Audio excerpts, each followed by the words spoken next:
1944년을 상상해 보십시오. 세상은 불타고 있습니다. 인류 역사상 가장 거대한 전쟁으로 수백만 명이 죽어가고 있습니다. 도시들은 폭격으로 폐허가 되었고 제국들은 무너져 내리고 있습니다. 그리고 뉴햄프셔의 조용한 산장 리조트에서는 44개국 대표들이 모여 향후 80년 동안 세계 경제를 재편할 결정을 내리고 있습니다. 대부분의 사람들은 이 회의에 대해 들어본 적이 없을 것입니다. 하지만 이것이 바로 달러가 세계를 지배하게 된 이유입니다. 이것이 미국이 금융 초강대국이 된 이유입니다. 그리고 이것이 여러분이 조부모님 세대보다 2배 더 열심히 일함에도 불구하고 더 가난한 이유입니다. 1944년 7월 브레턴 우즈라는 호텔에서 지구상에서 가장 강력한 인물들이 자리에 앉아 돈의 작동 방식을 결정했기 때문입니다. 그들은 단지 자국만을 위해서가 아니라 영원히 모든 사람을 위한 규칙을 정했습니다. 그들은 미국의 지배를 보장하고 다른 국가들을 의존적으로 만들며 오늘날까지 여러분을 착취하는 금융구조를 설계했습니다. 이것은 평화나 자유를 위한 회의가 아니었습니다. 그것은 권력에 관한 것이었습니다. 그 3주 동안 내려진 결정들은 여러분의 모든 경제적 현실을 형성했습니다. 여러분이 버는 모든 달러, 지불하는 모든 가격, 짊어지고 있는 모든 부채는 모두 브레턴 우즈로 거슬러 올라갑니다. 그 방에서 무슨 일이 일어났는지 이해한다면 왜 이 시스템이 조작된 것처럼 느껴지는지 이해하게 될 것입니다. 왜냐하면 그것은 실제로 조작되었고 처음부터 그렇게 설계되었기 때문입니다. 배경을 살펴보겠습니다. 1944년 7월 제2차 세계대전은 여전히 진행 중이었지만 결과는 이미 정해져 있었습니다. 연합군이 승리하고 있었습니다. 나치 독일은 1년 안에 무너질 것이고 일본도 그 뒤를 따를 것임을 책임자들은 알고 있었습니다. 그래서 군인들이 여전히 해변과 정글에서 죽어가고 있을 때 외교관들과 경제학자들은 이미 그 이후의 세상을 계획하고 있었습니다. 회의는 뉴햄프셔의 브레턴 우즈에 있는 마운트 워싱턴 호텔에서 열렸습니다. 44개국에서 온 730명의 대표단이 모였습니다. 3주 동안 그들은 세계 금융의 미래를 놓고 토론하고 논쟁하고 협상했습니다. 공식적인 목표는 대공황과 제2차 세계대전으로 이어진 경제적 혼란을 방지할 시스템을 만드는 것이었습니다. 하지만 진짜 목표는 누가 돈을 통제할지 결정하는 것이었습니다. 그리고 미국은 폭격으로 폐허가 되지 않은 유일한 주요 경제국이자 산업 능력이 온전히 보존된 유일한 국가였으며 전 세계 금의 대부분을 보유한 유일한 국가로서 승리할 작정이었습니다. 미국 대표단을 이끈 사람은 재무부의 경제학자 해리 덱스터 화이트였습니다. 그는 예리하고 무자비했으며 미국의 지배력 확립에 전적으로 헌신했습니다. 그의 맞은편 테이블에는 영국을 대표하는 세계에서 가장 유명한 경제학자 존 메이너드 케인스가 앉아 있었습니다. 케인스는 영국이 금융 초강대국으로서 끝났다는 것을 알고 브레턴 우즈에 도착했습니다. 전쟁은 대영 제국을 파산시켰습니다. 한때 세계 금융의 중심지였던 런던은 빚더미에 묻혀 있었습니다. 2세기 동안 국제 무역을 지배했던 파운드화는 죽어가고 있었습니다. 케인스는 특정 국가의 통제를 받지 않는 중립적인 새로운 세계 통화를 만들고 싶어 했습니다. 그는 그것을 방코르라고 부르자고 제안했습니다. 그것은 세계 중앙은행에서 발행될 것이었습니다. 그리고 모든 국가는 달러나 파운드 프랑이 아닌 방코르로 무역을 결제하게 될 것이었습니다. 이론적으로는 훌륭했습니다. 모두의 것이면서 동시에 누구의 것도 아닌 통화였기 때문입니다. 하지만 해리 덱스터 화이트는 그 아이디어를 즉시 묵살했습니다. 미국은 중립적인 시스템을 원하지 않았기 때문입니다. 미국은 미국의 시스템을 원했고 그것을 얻을 수 있는 영향력을 가지고 있었습니다. 1944년까지 미국은 전 세계 통화연금의 3분의 1을 보유하고 있었습니다. 그들이 금을 닥했기 때문이 아니라 전쟁 중에 무기 식량 물자가 필요한 모든 나라가 미국의 금으로 대금을 지불했기 때문입니다. 영국은 미국산 총을 사느라 보유고를 고갈시켰습니다. 프랑스는 금을 안전하게 보관하기 위해 뉴욕으로 보냈습니다. 동맹국이었던 소련조차도 미국의 트럭과 탱크 대금으로 금을 지불했습니다.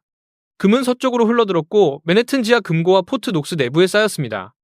미국은 군사적으로만 전쟁에서 이긴 것이 아니라 경제적으로도 승리했습니다. 그리고 브레턴 우즈에서 그 금은 무기가 되었습니다. 여기서 체결된 거래는 다음과 같습니다. 달러가 세계 기축 통화가 되는 것입니다. 다른 모든 통화는 고정 환율로 달러에 고정됩니다. 그리고 달러는 금 1온스당 35달러로 고정됩니다. 외국 정부라면 언제든지 달러를 금으로 바꿀 수 있었습니다. 이것이 핵심이었습니다. 다른 나라들은 달러가 금만큼이나 가치 있다고 믿었기 때문에 달러를 사용하는 데 동의했습니다. 미국은 국제적으로 유통되는 모든 달러에 대해 포트녹스에 그것을 뒷받침할 금이 있다고 약속했습니다. 공정해 보였습니다. 안정적으로 들렸습니다. 하지만 그것은 함정이었습니다. 왜냐하면 다른 나라들은 규율을 유지하고 예산의 균형을 맞추고 자국 통화 가치 하락을 걱정해야 했지만 미국은 세계가 달러를 금처럼 받아줄 것을 알고 달러를 찍어낼 수 있었기 때문입니다. 그리고 27년 동안 미국은 정확히 그렇게 했습니다. 찍어내고 썼습니다. 또 찍어내고 썼습니다. 나머지 세계는 무역을 하기 위해, 재건을 위해, 그리고 이제 달러로만 가격이 책정되는 석유를 사기 위해 달러가 필요했기 때문입니다. 전체 시스템은 미국 통화로 돌아갔습니다. 그리고 미국은 인쇄기를 통제했습니다. 브레턴우즈에서는 오늘날까지 세계 금융을 지배하는 두 가지 기구인 국제통화기금 IMF와 세계은행이 만들어졌습니다. IMF는 통화 시스템을 관리하여 국가들이 환율을 안정적으로 유지하고 부채를 갚도록 설계되었습니다. 세계은행은 전쟁으로 피폐해진 유럽의 재건과 가난한 나라들의 개발 자금을 지원하기로 되어 있었습니다. 두 기구 모두 워싱턴 DC에 본부를 두었습니다. 둘 다 미국의 투표권에 의해 통제되었습니다. 둘 다 미국 외교 정책의 도구가 되었습니다. 어떤 나라가 IMF로부터 대출을 받고 싶다면 미국의 조건을 받아들여야 했습니다. 시장을 개방하십시오. 정부 지출을 줄이십시오. 산업을 민영화하십시오. 미국 기업들을 들이십시오. 만약 거절하면 아무것도 얻지 못했습니다. 세계 시스템에서 배제되는 것입니다. 통화는 붕괴하고 경제는 무너질 것입니다. 결국 절박한 상태로 돌아와 어떤 조건이든 받아들이게 될 것입니다. 이것이 브레턴우즈의 천재성이었습니다. 미국은 국가들을 통제하기 위해 침략할 필요가 없었습니다. 단지 그들의 자금줄을 통제하기만 하면 되었습니다. 영국은 이에 맞서 싸웠습니다.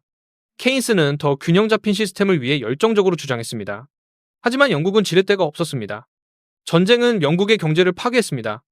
영국은 미국에 수십억 달러의 빚을 지고 있었습니다. 제국은 무너지고 있었습니다. 인도는 1947년에 독립하게 될 것이었고 아프리카도 뒤따를 것이었습니다. 한때 세계 무역의 중추였던 파운드화는 이제 겨우 버티고 있는 또 하나의 통화에 불과했습니다. 케인스는 지치고 패배한 채 브레턴우즈를 떠났습니다. 그는 자신이 구하려고 했던 세상이 미국의 이미지대로 재편되었으며 다른 나라들에게는 선택의 여지가 없다는 것을 알면서 2년 뒤인 1946년에 사망했습니다. 유럽은 폐허가 되었습니다. 일본은 점령당했습니다. 소련은 군사력에도 불구하고 경제적으로 산산조각이 났습니다. 중국은 내전 중이었습니다. 모든 나라는 재건을 위해 달러가 필요했고 달러를 얻는 유일한 방법은 미국의 물건을 팔거나 미국 은행에서 돈을 빌리는 것뿐이었습니다. 시스템은 첫날부터 조작되어 있었습니다. 하지만 그것이 이용 가능한 유일한 시스템이었습니다. 그래서 그들은 서명했습니다. 브레턴우즈가 실제로 한 일은 다음과 같습니다. 그것은 달러를 세계 경제의 중심으로 만들었습니다. 모든 무역, 모든 거래, 모든 석유 한 배럴은 달러를 거쳐야 했습니다. 일본이 사우디아라비아에서 석유를 사고 싶으면 달러가 필요했습니다. 독일이 브라질과 무역을 하고 싶으면 달러가 필요했습니다. 미국과 아무 상관없는 두 나라라도 사업을 하려면 미국 통화가 필요했습니다.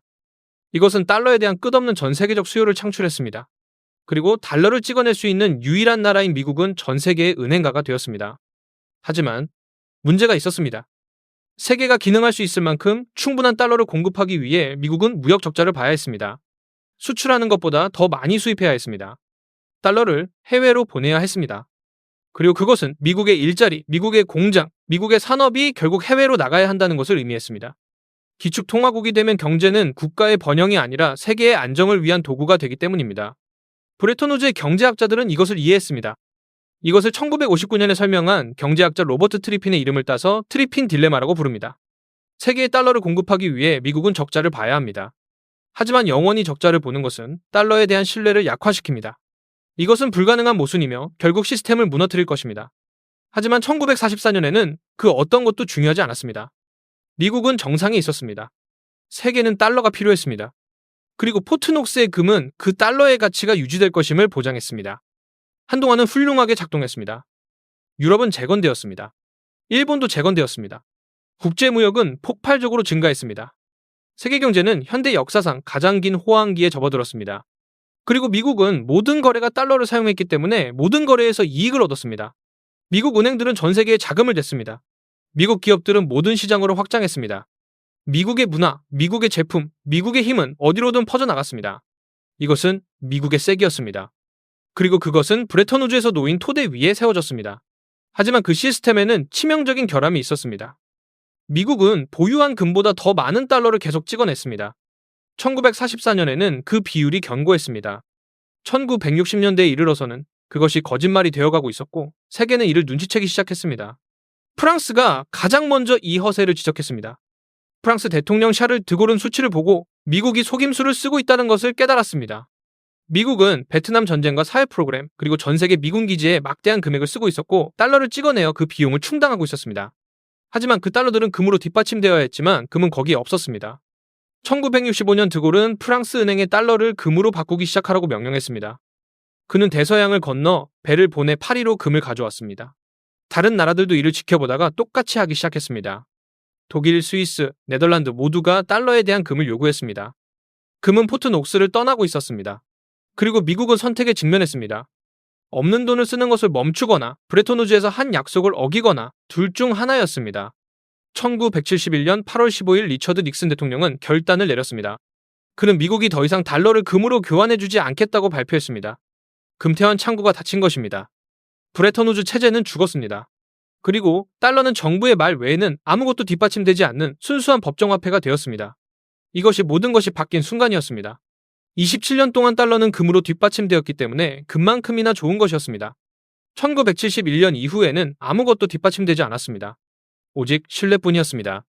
미국이 충분히 강력하고 안정적이어서 금 보증 없이도 세계가 계속 달러를 사용할 것이라는 약속뿐이었습니다. 그리고 50년 동안 정확히 그런 일이 일어났습니다. 1971년까지 전체 세계 시스템이 달러 위에 구축되었기 때문입니다. 모든 중앙은행은 달러를 보유했습니다. 모든 석유 계약은 달러로 책정되었습니다.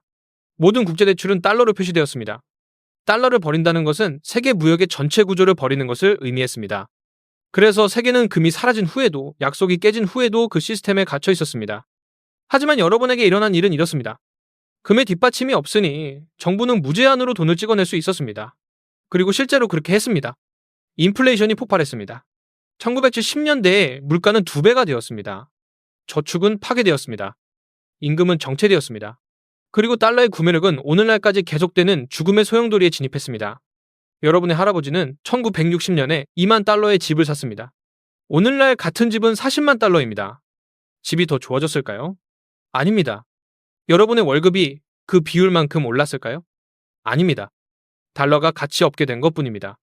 그리고 달러가 가치 없게 된 것은 1971년 8월 브레턴우즈에서 내려진 결정들 때문입니다. 이것을 뼈저리게 명확히 해봅시다. 1944년 평균적인 미국 노동자는 연간 약 2,000달러를 벌었습니다. 중위주택 가격은 약 5,000달러였습니다. 이는 연봉의 5배입니다. 오늘날 중위소득은 약 7만 5천 달러입니다. 중위주택 가격은 40만 달러가 넘습니다. 이는 연봉의 5배가 넘습니다. 여러분의 조부모님은 외벌이로 몇 년 만에 집을 살 수 있었습니다. 여러분은 할 수 없습니다. 집이 더 좋아지거나 짓는 비용이 더 비싸져서가 아니라 돈이 망가졌기 때문입니다. 그리고 돈이 망가진 이유는 브레턴우즈에서 만들어진 시스템이 다른 모든 사람을 희생시켜 미국의 이익이 되도록 설계되었기 때문입니다. 그리고 그 시스템이 1971년에 깨졌을 때 그것은 다른 모든 사람을 희생시켜 돈을 통제하는 사람들에게 이익이 되도록 재설계되었습니다. 여러분은 결코 그 계획의 일부가 아니었습니다. 학교에서 가르쳐주지 않는 부분이 바로 이것입니다.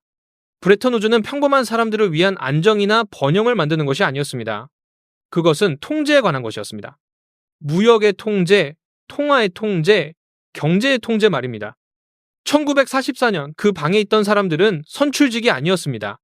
대부분의 사람들은 그들의 이름을 들어본 적도 없지만 그들은 여러분의 나라가 무역을 할 수 있을지, 여러분의 화폐가 가치를 가질지, 여러분의 경제가 성장할지, 붕괴할지를 결정하는 시스템을 설계했습니다. 그리고 그들은 자신들에게 이익이 되도록 설계했습니다. 미국은 기축통화 지위를 얻었습니다.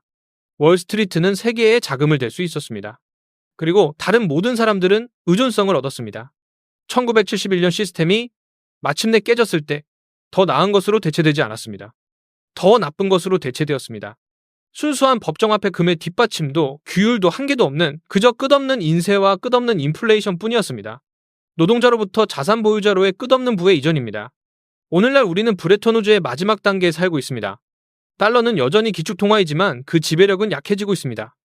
중국, 러시아, 인도 모두 대안을 구축하려고 노력하고 있습니다. 그들은 자국통화로 거래하고 있습니다.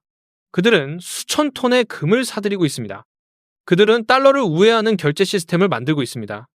왜냐하면 그들은 여러분이 알아야 할 것을 알고 있기 때문입니다. 이 시스템은 죽어가고 있습니다.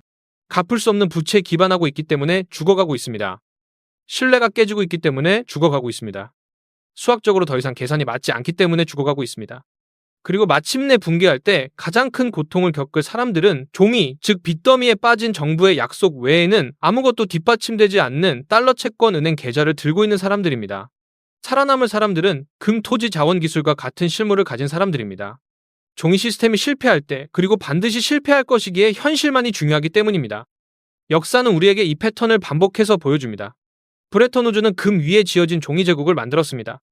금이 제거되었을 때 종이는 거짓말이 되었고 거짓말은 항상 무너집니다.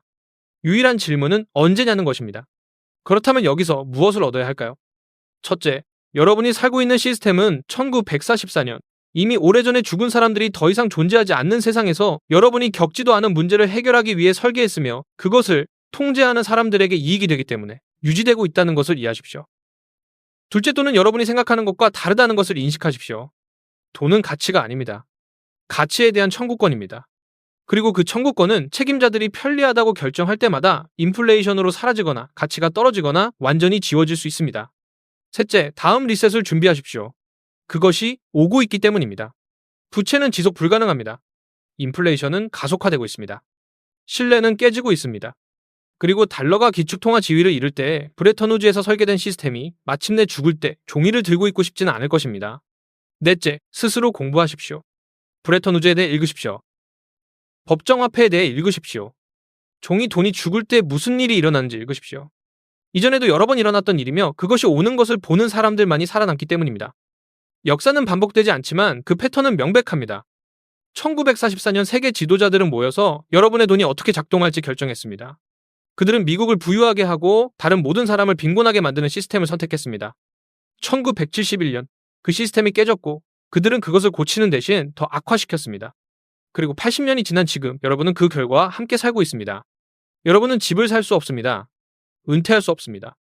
저축할 수 없습니다. 여러분이 실패해서가 아니라 1944년에 게임이 조작되었고 아무도 여러분에게 규칙을 말해주지 않았기 때문입니다. 브레턴 우즈는 협력이나 안정에 관한 회의가 아니었습니다. 그것은 통제에 관한 것이었습니다. 그리고 통제권을 얻은 사람들은 결코 놓지 않았습니다. 그들은 단지 메커니즘을 금태환 달러에서 순수 법정화폐로 바꿨을 뿐입니다.